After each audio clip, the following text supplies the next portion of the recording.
Queridos irmãos e amigos, temos que voltar ao nosso tema deste ano, voltarmos a estudar tema sobre andando no Espírito, e assim também nós queremos hoje abordar um tema dentro do tema de andar no Espírito, uma questão importante que é a questão da tentação, de como lidamos com a tentação.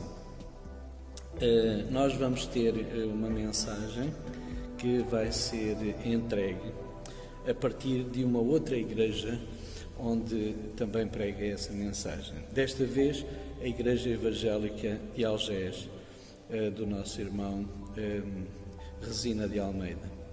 E é de lá que nós vamos entregar-vos esta mensagem. Esperamos que seja de grande edificação para a vossa vida, que o Senhor possa abençoar cada um, cada família, cada irmão, e que possa edificar-vos no seu espírito à imagem de Cristo. Que assim seja.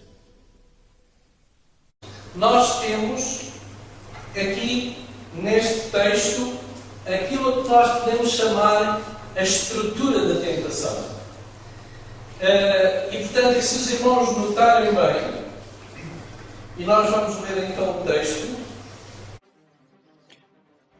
A nossa leitura é em Gênesis, no capítulo 3, os versículos 1 a 6, e diz assim: Ora, a serpente era mais astuta que todas as alimárias do campo que o Senhor Deus tinha feito.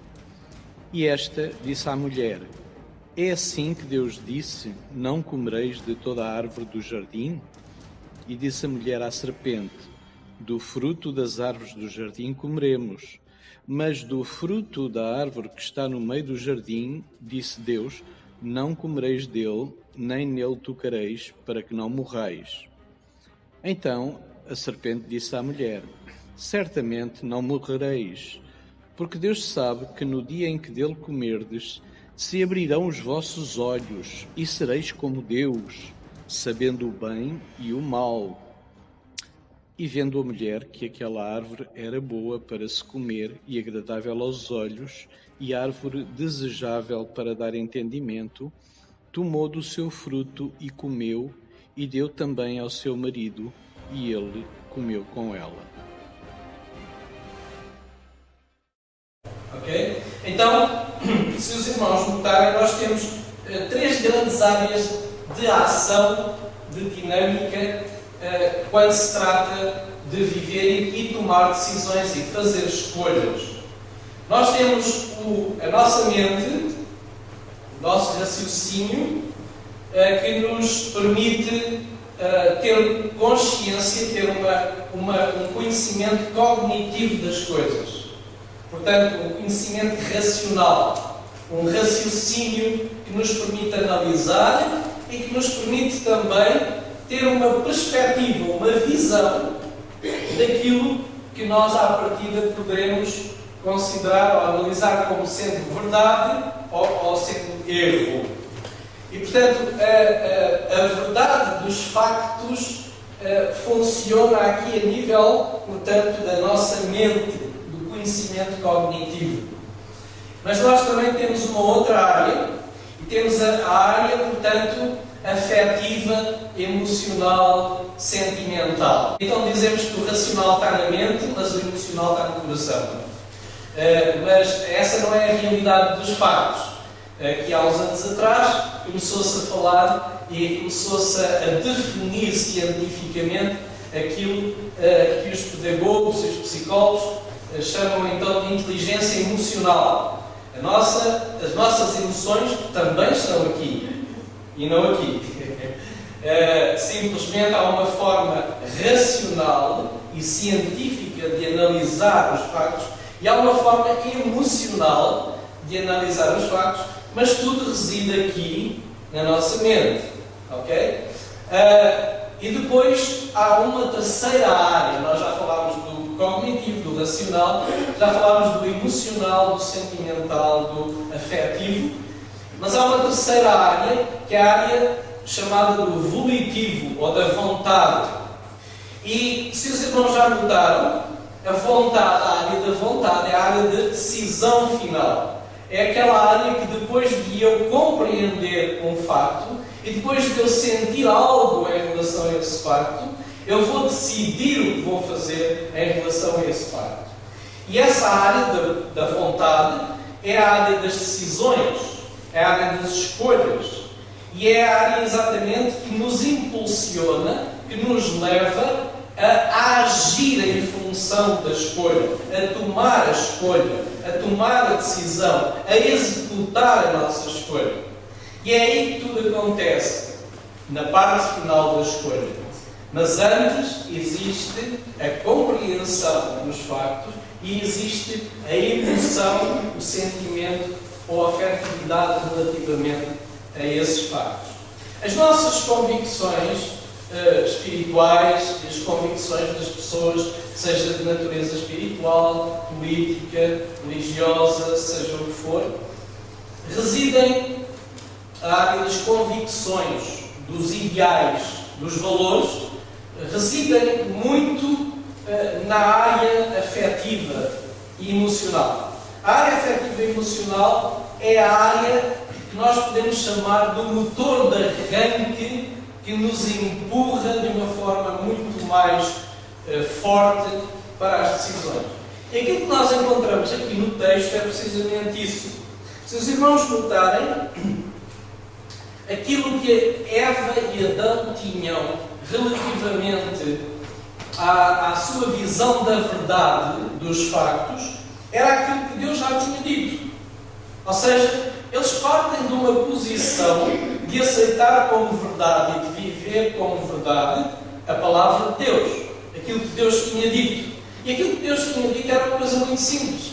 Era, vocês podem comer e dispor de todas as árvores do jardim, há aqui milhões de árvores, dando frutos diferentes, e vocês podem tomar de todas as árvores do jardim, mas há uma árvore da qual não podem tocar. Inclusivamente eles podiam tomar, e era assim que estava, digamos, ilustrado também a ideia da vida eterna que havia antes do pecado entrar. Inclusivamente eles podiam tomar da árvore da vida, que também estava no centro do jardim. Mas havia uma outra árvore que estava no centro do jardim. Era a árvore do conhecimento do bem e do mal. O que é que significa isto? O que é que significa esta árvore? Bem, esta árvore significa que Deus detinha o direito de declarar, de conhecer e de decidir o que era o bem e o que era o mal. E ele disse, vocês não podem tomar do fruto desta árvore, isto é, vocês não podem tornar-se conhecedores destas duas partes, destas duas dimensões, da dimensão do bem e da dimensão do mal, porque no estado de inocência em que vocês estão, é um estado em que vocês só conhecem o bem. Mas se vocês conhecerem o mal também, vocês vão praticá-lo. O texto não diz isso. Mas está implícito no significado do fruto desta árvore. E está implícito no facto de Deus ter criado Adão e Eva perfeitos sem mal, inicialmente. Agora o que nós vemos é o seguinte: qual era o objetivo da serpente? Qual era o objetivo de Satanás? Bem, Satanás queria que Eva fizesse a decisão ou a escolha errada, logicamente. Esse era o seu objetivo. O objetivo de Satanás continua a ser, para nós hoje, que nós façamos as escolhas erradas. E como é que ele faz isso? Para aqueles de nós que já nascemos de novo, sabemos que nascemos de novo para uma nova dimensão de vida em Cristo, em que o Espírito de Deus procura recentrar-nos na palavra, procura voltar connosco, procura fazer-nos voltar a uma vida centrada na autoridade da palavra de Deus e controlada pelo Espírito de Deus. A tarefa de Satanás é levar-nos a cometer exatamente os mesmos erros, as mesmas escolhas que Adão e Eva cometeram na origem, no início do mundo. E como é que ele fez isso com eles? Bem, se nós entendermos como é que ele fez isso com eles, acabaremos por entender como é que ele continua a fazer hoje connosco. Porque ele não mudou a tática, ele não mudou a estratégia, continua a ser da mesma maneira. Então, se os irmãos notarem, a cosmovisão de Eva, a visão da verdade de Eva era: Deus disse. E agora vejam como é que Satanás funciona, de forma a que ele não pode contradizer duas coisas. Em primeiro lugar, ele não pode negar a existência de Deus. Deus passeava com eles, com Adão e Eva, no jardim. Não é como hoje, que hoje se levantam teses contra a existência de Deus. E muitos tentam negar a existência de Deus. Com Adão e Eva isso não ia resultar. Eles sabiam que Deus existia. E uma outra coisa que Satanás não podia negar é que Deus tinha dito mesmo aquilo que Deus disse a Adão e Eva.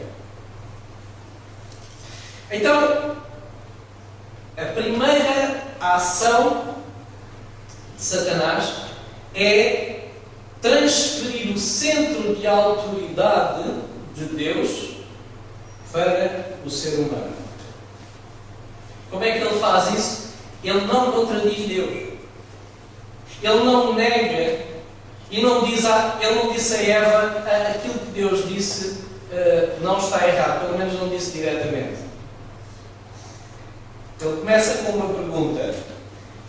E a pergunta que ele faz é aquilo que nós podemos chamar o método de focagem por transferência.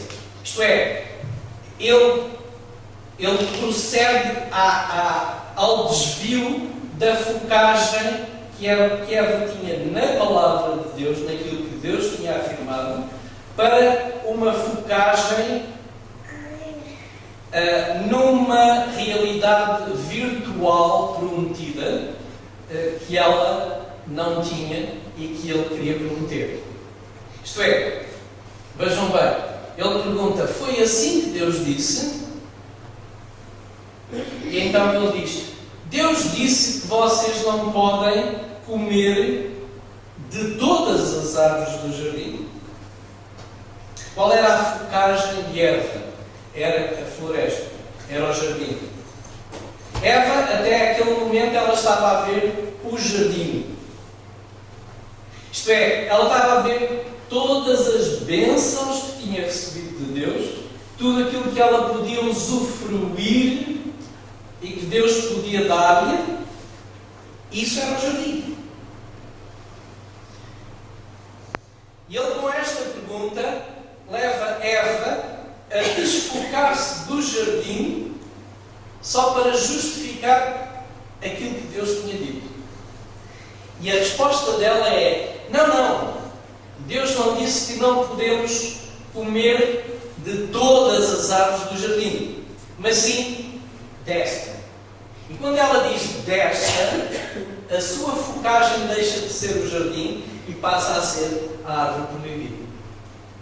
E a sua atenção passa a centrar-se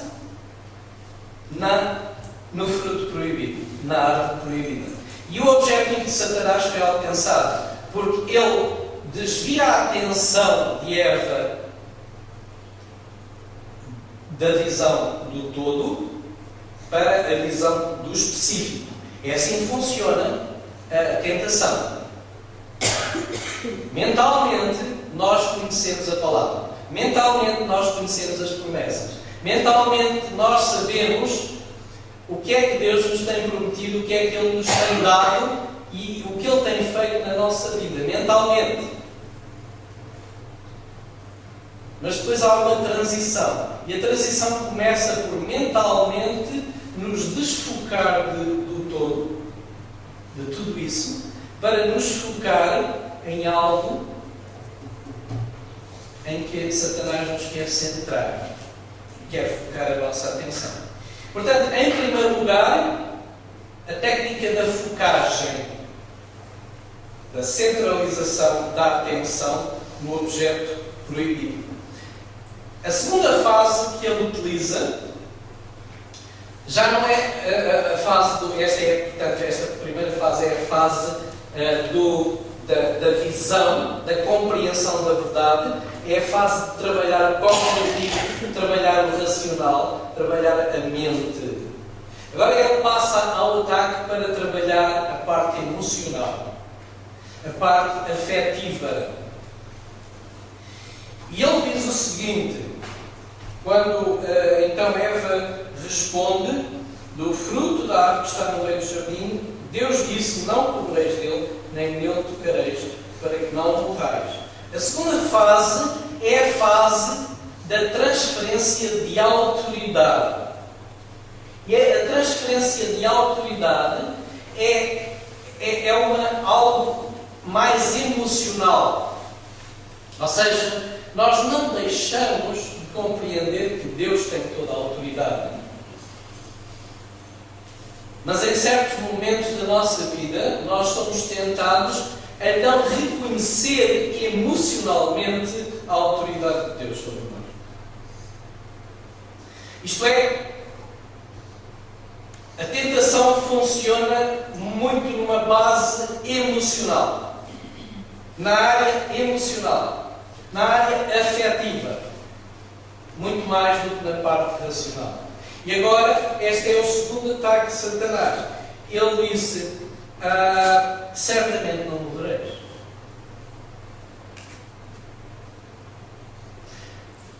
Primeiro vamos anular, então, ele anula a autoridade de Deus, a autoridade da palavra, a autoridade da afirmação. Ele diz: Deus sabe que vocês não vão morrer. Ele só disse isso para vos manter controlados. Porque ele sabe que no dia em que vocês comerem da árvore do fruto desta árvore, vocês serão semelhantes a ele. E ele não quer isso. Ele é desmancha prazer. A ideia de Deus é que ele esteja aqui e vocês mantenham-se aqui. É isso que queres? Por alguma razão, Satanás escolheu Eva, em primeiro lugar, para, através dela, fazer passar. Mulher é defensora dos direitos do seu marido, originalmente, e, de um modo geral, nós vemos, nos casais que têm uma boa relação, que a mulher é a leoa, não é? Defende os direitos da família. E Eva já começou a gostar muito dessa ideia de que Deus estaria a enganá-los. Portanto, pôr em causa a palavra de Deus é algo que nós conhecemos muito bem nos nossos dias. Constantemente é assim que Deus disse: se calhar não é bem assim. Isso é um exagero. Isso é um exagero. Afinal de contas, nós já somos nascidos de novo, já temos a salvação garantida. Portanto, que mal é que faz fazer mais um disparate ou menos um disparate? Eu já tenho o passaporte para a vida eterna e já sei que Ele me vai perdoar. Não é? Desafiamos. Na tentação de Jesus, Jesus disse: não tentarás o Senhor teu Deus. E tentar o Senhor teu Deus é confiar que Deus tem a obrigação de nos dar a salvação, mesmo que nós façamos todos os disparates. Isso é um extremo da questão. Por muito graça que seja a graça de Deus. É um abuso, é uma violação aos direitos de Deus sobre nós. É fazer de Deus palhaço, vamos dizer assim. E então pôr em causa a autoridade de Deus e transferir essa autoridade para o ser humano.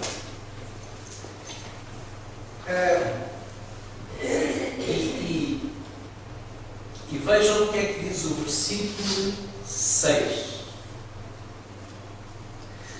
Notem que a transferência de autoridade implica o direito de decidir. Lembram-se que a árvore estava lá com o fruto proibido, era a árvore do conhecimento do bem e do mal. Isto é, era a árvore que estava reservada, a árvore tinha o conhecimento que estava reservado a Deus para que Deus decidisse o que era bem e o que era mau. E aquilo que Eva vai fazer é mesmo, naquela hora, decidir que o direito de decidir o que era bem e o que era mau não estava mais nas mãos de Deus, mas estava agora nas mãos dela. Porque vejam o versículo 6. E vendo a mulher que aquela árvore era boa para se comer. Vejam, já houve a transferência da visão geral da floresta para a árvore, para o específico. O genérico deixa de ser o importante para passar a sua atenção centrada no específico. E agora, uma vez centrada no específico, surge portanto, o passo seguinte da estrutura da tentação, que é decidir que aquilo não é assim tão mau como Deus disse, mas que eu sinto que é bom para mim. Portanto, eu deixei de reconhecer em Deus a definição se aquilo é bom ou não e passei a tomar eu o direito de decidir isso. E vejam, no versículo 6, a mulher, e depois o homem também, concorda com ela, viu que aquela árvore era boa para se comer e agradável aos olhos, e árvore desejável. Boa, agradável e desejável. Há um princípio na estrutura da tentação que diz: toda a tentação é agradável aos olhos, é boa e é desejável. Senão não é tentação. Não é? Porque se não for boa, agradável aos olhos e desejável, não é tentação. E este é um princípio que nós temos que reconhecer. Toda a tentação é boa, agradável aos olhos e desejável. E a mulher decidiu isso por ela própria. Apesar de Deus ter dito que não era boa, não é agradável as consequências dela, nem é desejável como as dela. E então, finalmente, a área volitiva, a mulher não apenas centrou a sua atenção no objeto proibido, não apenas sentiu e decidiu que era algo que ela precisava de obter, que ela tinha o direito de obter, contrariamente àquilo que tinha dito, mas ela pôs em ação a sua escolha e decidiu tomar posse do fruto proibido. E portanto, os irmãos, vejam que nós poderíamos estudar mais a fundo e teria muitas outras nuances, muitas outras implicações. Podíamos falar dos fatores de motivação que estão dentro da estrutura da tentação, mas isso levar-nos-ia muito mais tempo do que uma mensagem aqui. Mas, só para resumir, estas são as partes básicas da estrutura de toda a tentação que qualquer crente sofre. Transferência do foco do geral para o particular. A transferência de autoridade de Deus para mim na decisão.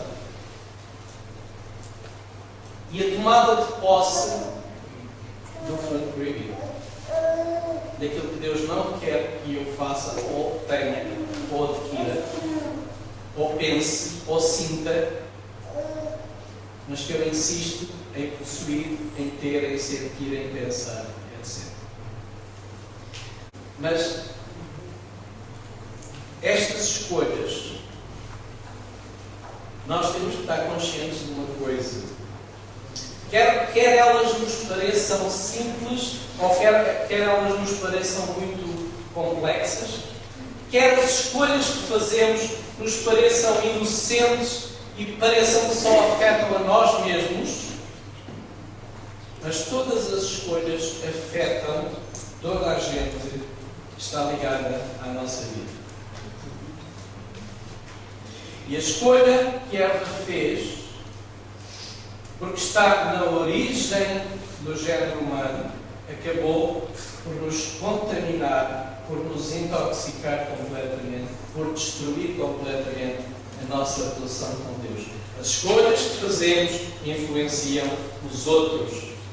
Podem destruir-nos a nós e a eles, podem destruir a nossa família, podem destruir a nossa comunidade, podem destruir a nossa sociedade lá fora. É assim que funciona o pecado.